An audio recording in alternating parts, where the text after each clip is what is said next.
আপুরা, এই ভিডিওটা যদি দেখেন তাইলে আর টাকা খরচ করে লেস কিনতে যাবেন না কখনো। দেখেন ডিজাইনটা এত সুন্দর, খুবই সহজ, কিন্তু যারা একদম সেলাই কাজ বোঝেন না তারা কিন্তু একবার ভিডিওটা দেখলেই বুঝে যাবেন। খুবই সহজভাবে ডিজাইনটা হয়ে যাচ্ছে। ডিজাইনটা কমপ্লিট হওয়ার পর অনেক সুন্দর লাগতেছে।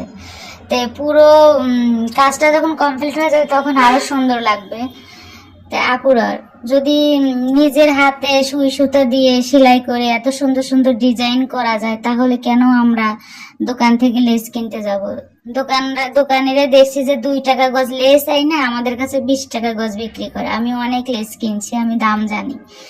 তো আপুরা, ভিডিওটি ভালো লাগলে অবশ্যই লাইক কমেন্ট শেয়ার করে দিবেন। ডিজাইনটা কেমন হলো কমেন্টস করে জানাবেন আপুরা, জানি আমি পরবর্তীতে নতুন কোনো ডিজাইন নিয়ে নতুন কোনো ভিডিও তৈরি করতে আগ্রহী হই। প্লিজ আপুরা সবাই পাশে থাকবেন আর ভিডিওটি একটু বেশি বেশি শেয়ার করে দিবেন।